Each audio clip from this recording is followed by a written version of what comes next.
on review today here at Elektor is an HMC8043 benchtop power supply from Rohde Schwarz, this instrument. Recently we've been pleasantly surprised to see more and more equipment from Rohde Schwarz being offered at, I have to say, lower prices, affordable prices for the hobbyists and people working in small laboratories and wanting to have access to the quality build of Rohde Schwarz equipment.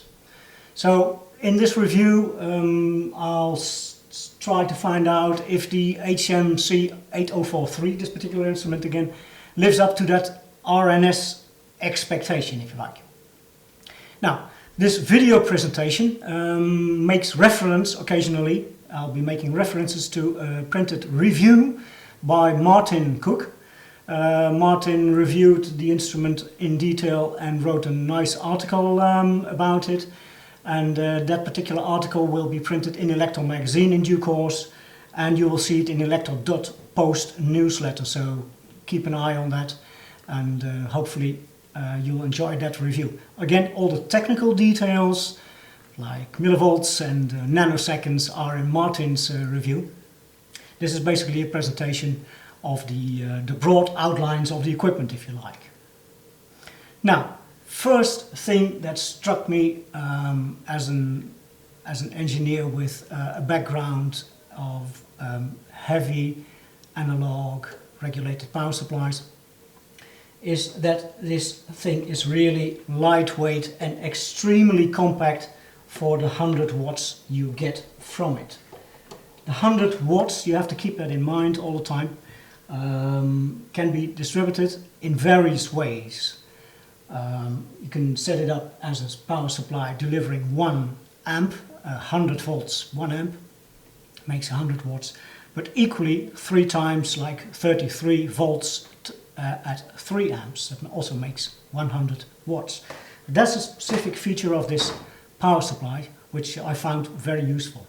Again, compactness and lightweight are the first things that struck me when I took it out of the box and unpackaged the thing.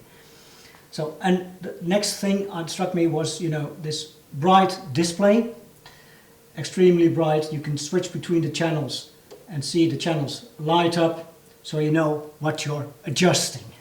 Instead of manual switches, big knobs, chattering relays and humming transformers, we now have a compact power supply which is utterly silent except for a small fan, but the main thing is the user interface is radically different, and that's the state of the art for power supplies today. So where does it come from, the lightweight and the compactness? So of course internally it's a switch mode power supply.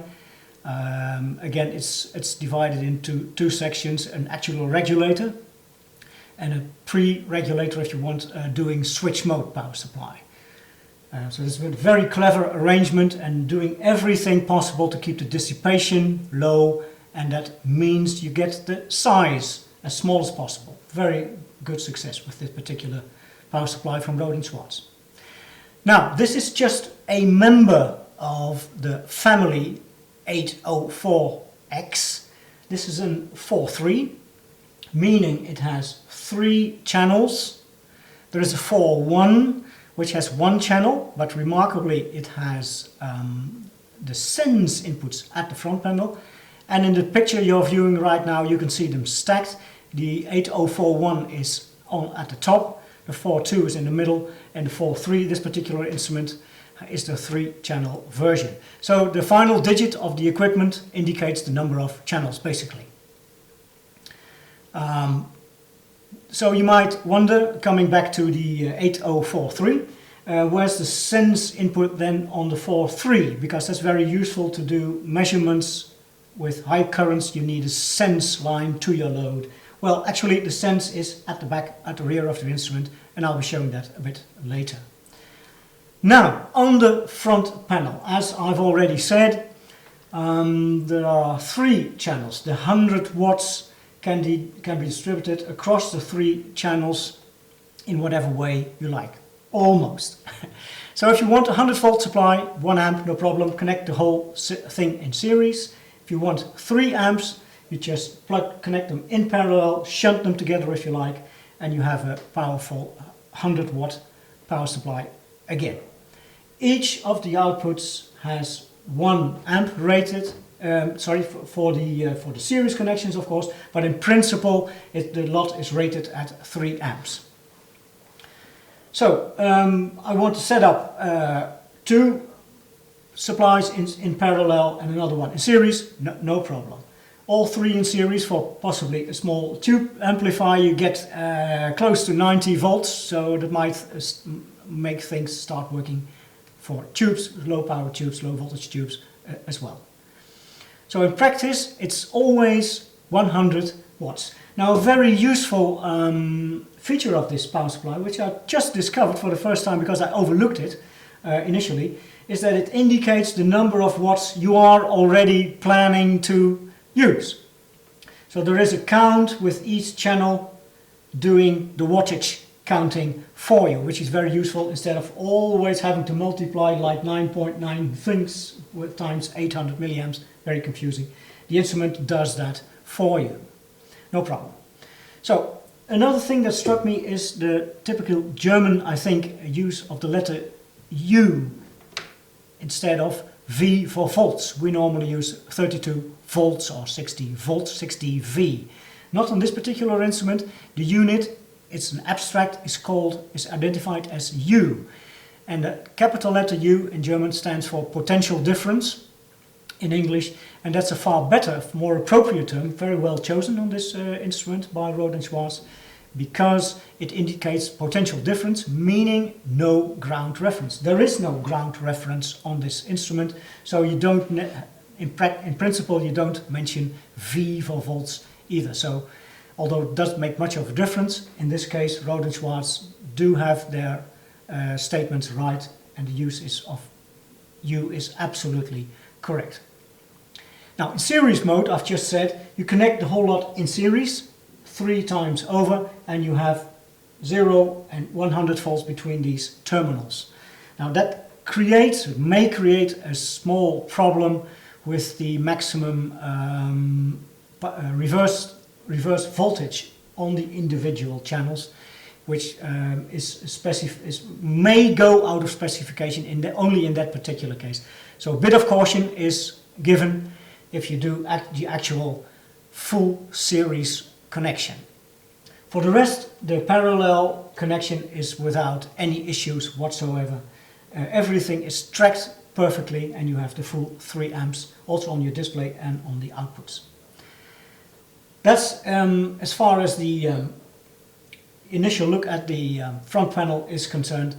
And to me, as an engineer and as an editor, I'm always interested what's at the back of the instrument. So let's have a look. At the back of the instrument. Interesting stuff here. I find this particular sort of connections always very interesting and intriguing. From the left to the right, let's do this. Let's see what's there. By the way, I am using a very peculiar pointing device, especially for this presentation. It is actually a small wood file or a rasp. This particular connector here is intended to take a very special, again, connector, looks like this. It allows you to control channel 1, 2 and 3 with an analog control function.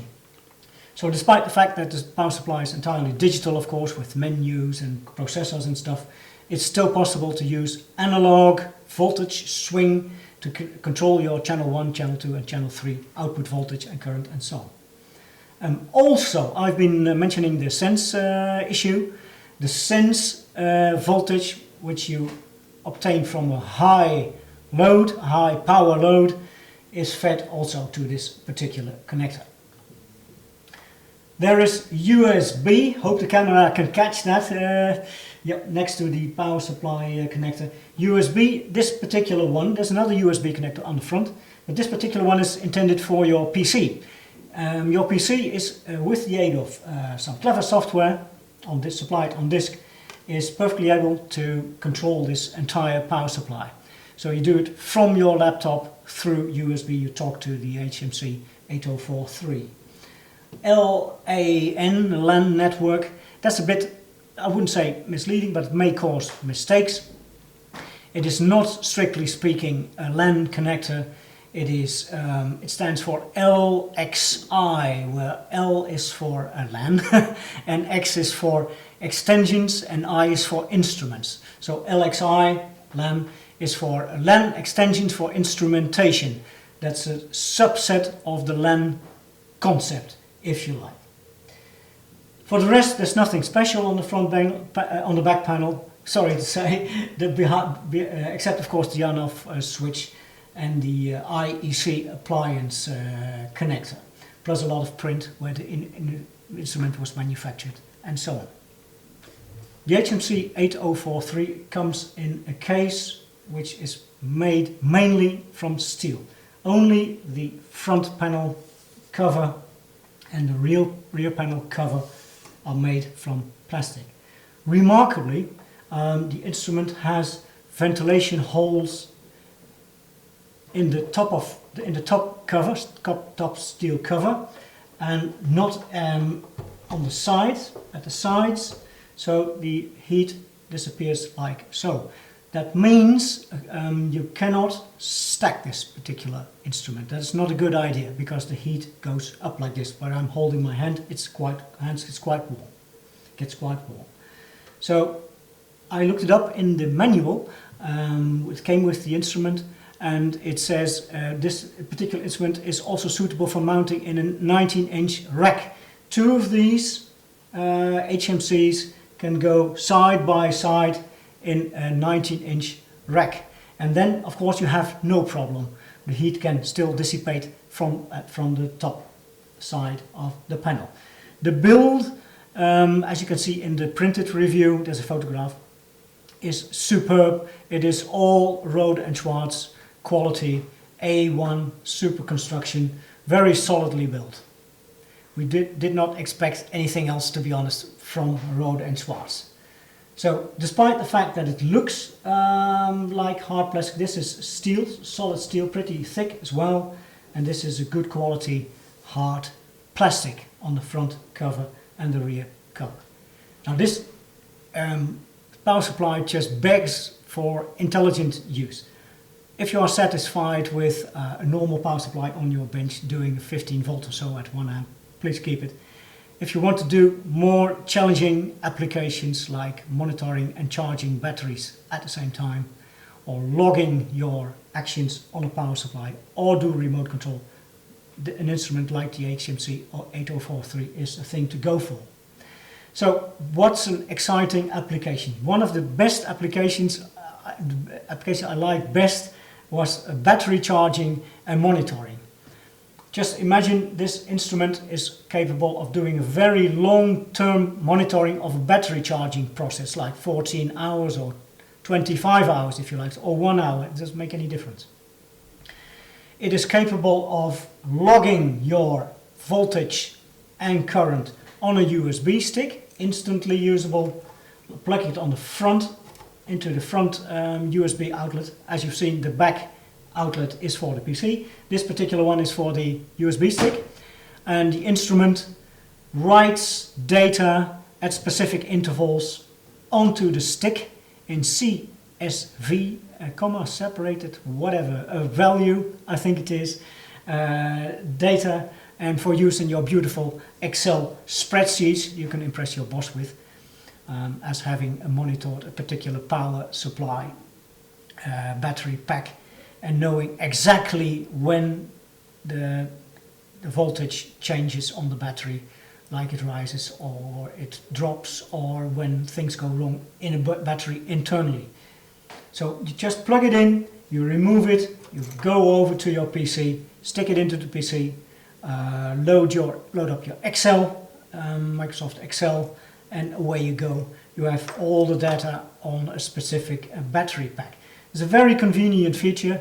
It requires no attendance. You have to leave the instrument alone, leave the battery alone, leave it to work for like 14 hours or more, and you're ready. Another specific application we liked very, very much here at Elektor is the version of easy ARB. I'm going to call it easy ARB because ARB stands for arbitrary.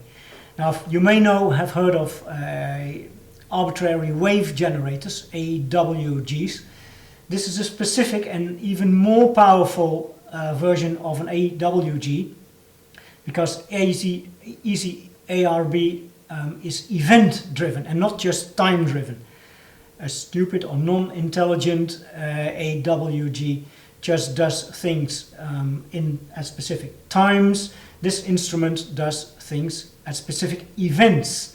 So if you suppose you want to create a staircased power supply, meaning incrementing your voltage in steps of 1 volt or half a volt, and then dropping back to 3.0 volts, remaining off for 10 minutes, suddenly going up to 10 volts for half an hour, no problem with this power supply. You can program that using easy ARB, which is on the disk as well. You can run it on your PC, blow the sequence into the power supply, and it can execute your very personal waveform, which is called a battery or a supply voltage sequence, and it can be up to 512 steps. So you can define that number of steps for your particular sequence.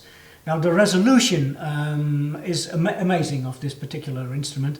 In terms of time, you can define steps of 10 milliseconds.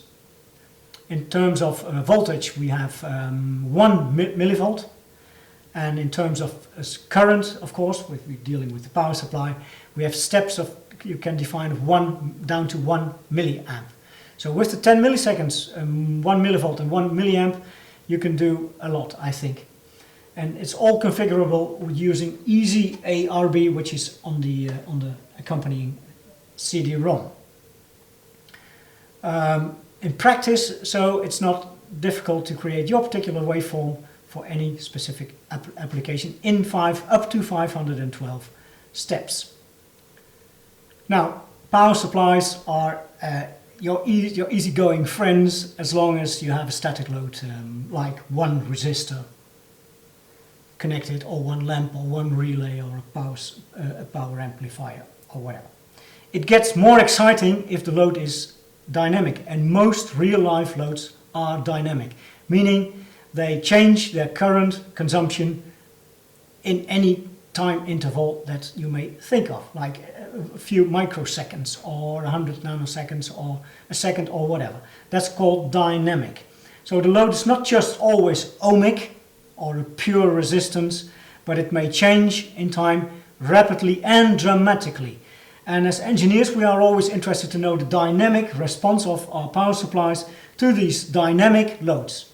How well are they capable of dealing with dynamic loads?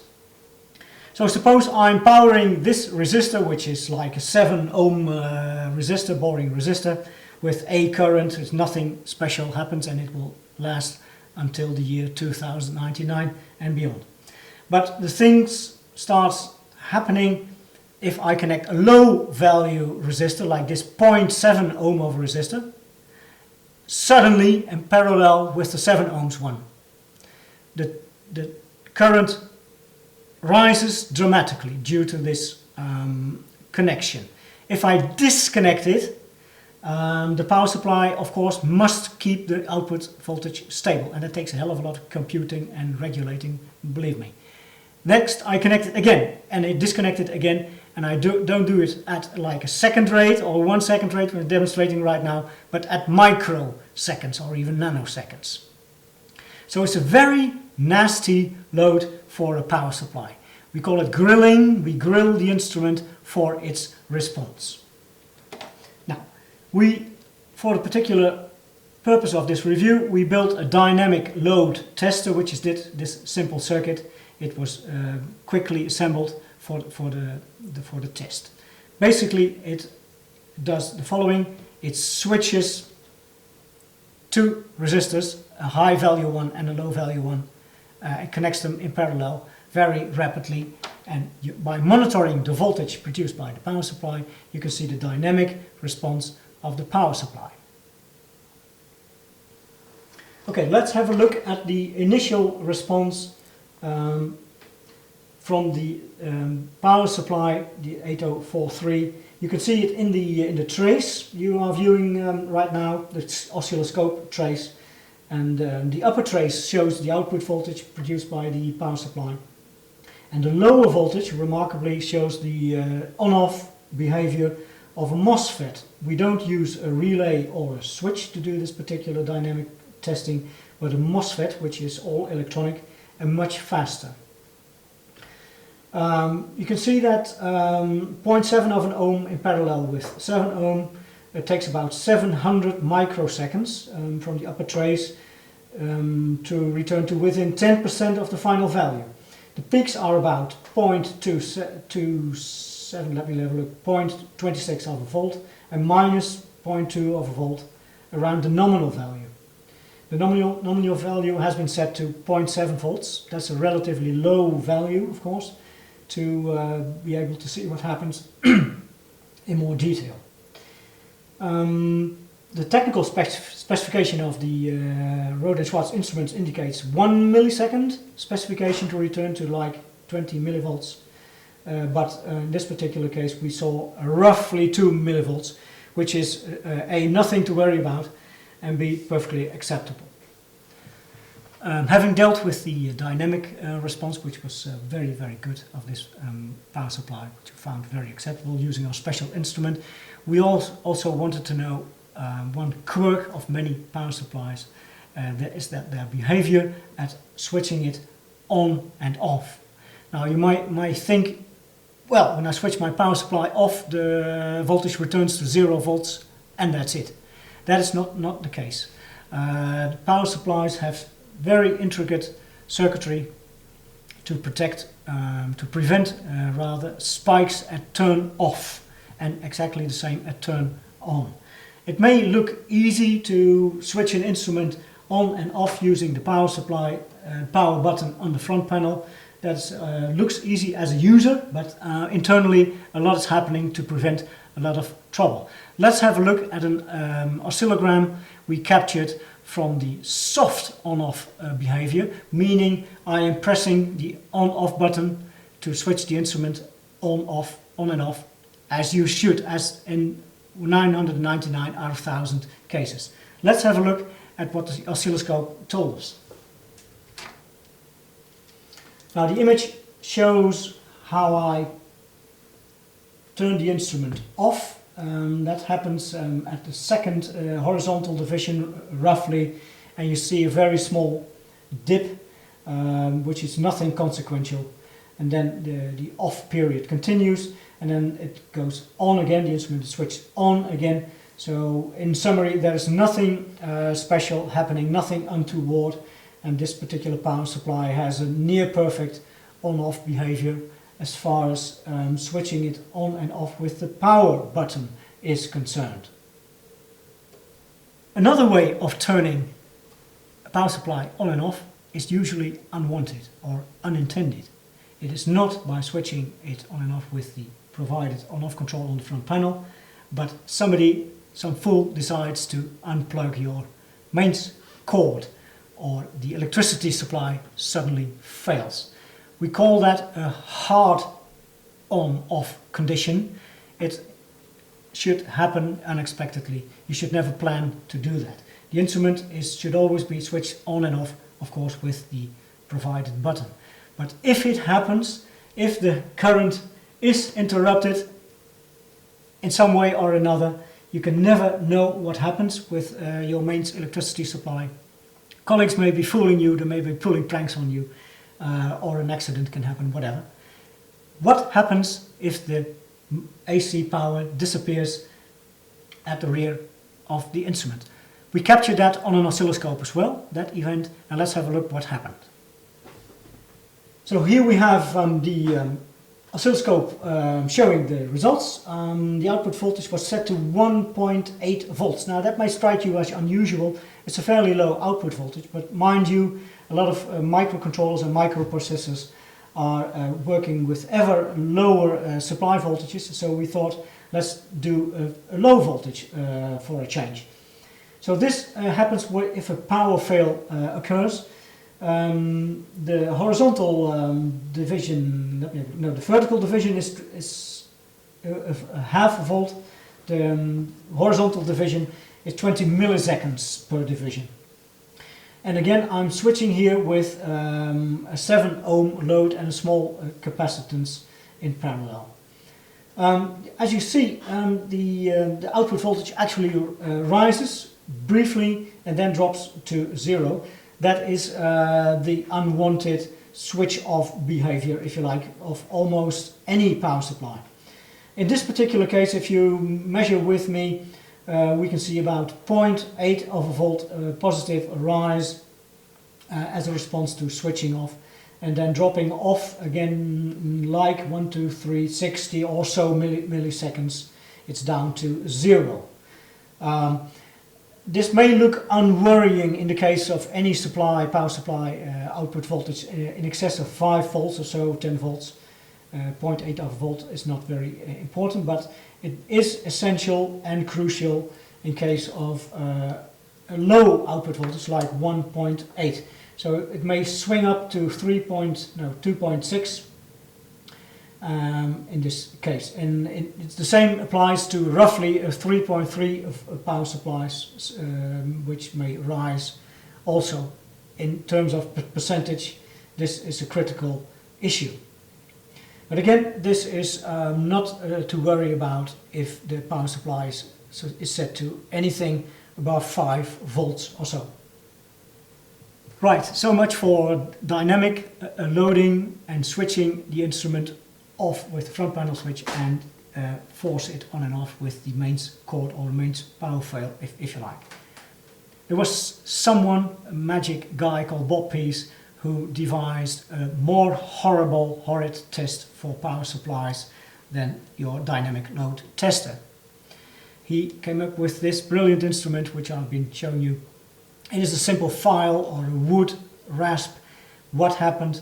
Bob powered up a power supply designed by one of his friends and used a file unexpectedly to destroy or even at least upset a control loop in a power supply which was very, very expensive.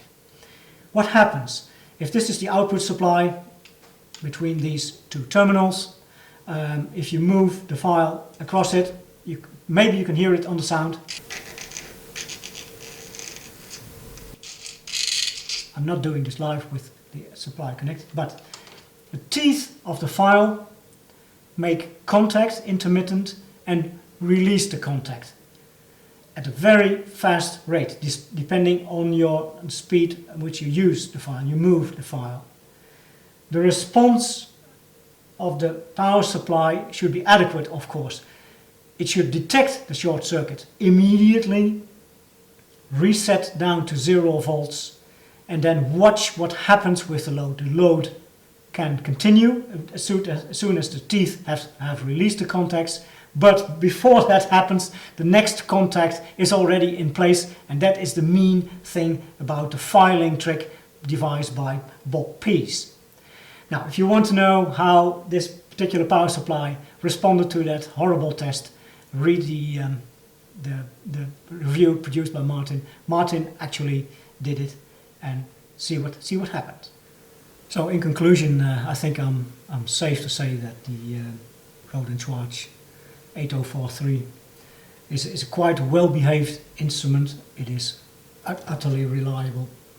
It is easy to use in terms of the menu, and all the settings are logical and intuitive. It has responded quite well to the critical situations we set up, like dynamic loading and horrible RASP test. No problem. It is, I would call it feature rich, with its USB option for the logging, the USB at the back for the PC, and the remote sensing we had, which I value very much for battery monitoring and high load monitoring. And of course the parallel and series options for connecting and getting any output voltage you like, basically. At the beginning we asked is this HMC8043, how does it stack up? I would say it stacks up very, very well.